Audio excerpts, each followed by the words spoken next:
Bab 2. Kemeja putih dan bau sambal. Jam 9 kepada 4:45 pagi. Amirul berdiri di hadapan bangunan kaca tinggi di Damansara Perdana. Kemeja putihnya licin, rambut disisir rapi dan fil temuduga di tangan. Di dalamnya, resume yang penuh dengan pencapaian akademik sekolah dan universiti serta pengalaman internship.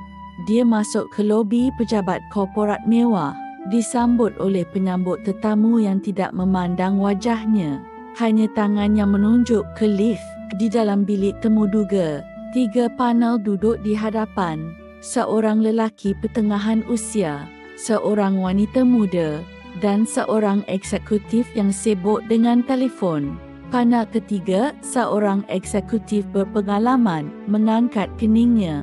Suasana temuduga menjadi dingin. Panel mula bertanya tentang P, Excel dan strategi pasaran. Amirul jawab dengan baik, tetapi jiwanya mula menjauh.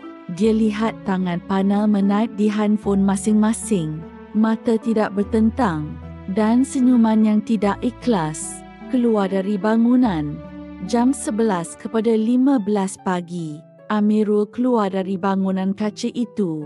Di tangannya digenggam fil temuduga.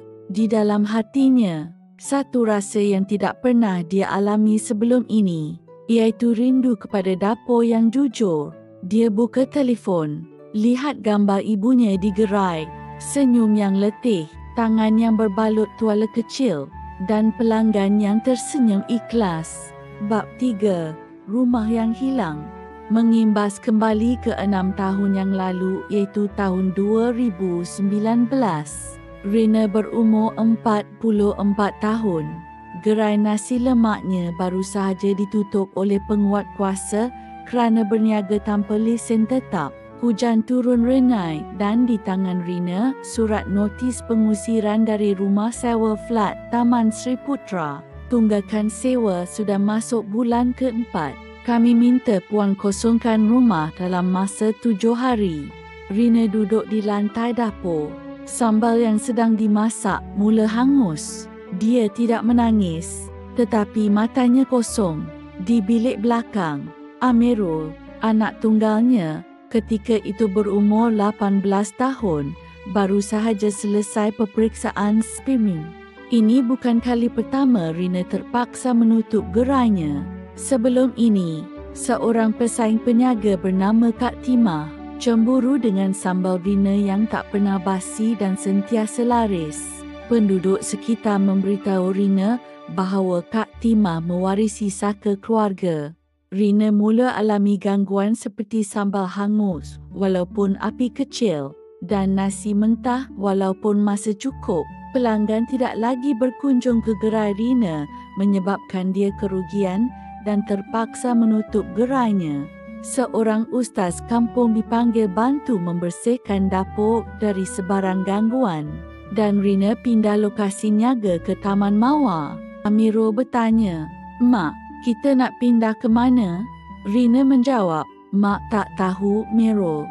Tapi Mak tahu satu benda, kita tak boleh tunggu orang tolong." Amirul berkata, "Saya boleh kerja. Saya tak perlu sambung belajar." Rina dengan tegas berkata, "Tak, Amirul sambung belajar. Tapi kalau Amirul nak kerja sementara, Mak tak halang." Amirul mula bekerja makan gaji. Amirul memulakan kerjaya dengan bekerja sambilan di sebuah kedai serbaneka. Kemudian, dia beralih menjadi pembantu stor di sebuah pasar raya dan pernah juga menjadi seorang barista di sebuah kafe kopi terkenal. Sepanjang tempoh bekerja, pelbagai pengalaman pahit dan manis telah dilaluinya. Disebabkan pekerjaan yang diperolehi hanya berdasarkan kelayakan SPM, gaji yang ditawarkan agak kecil, sekitar RM1,500 sebulan. Oleh itu, Amirul bertekad untuk mencuba pelbagai pekerjaan lain yang menawarkan gaji lebih tinggi sedikit berbanding yang pernah diperolehinya sebelum ini. Selain itu, pada masa lapang, Amirul juga berniaga online secara dropship melalui telefon bimbitnya.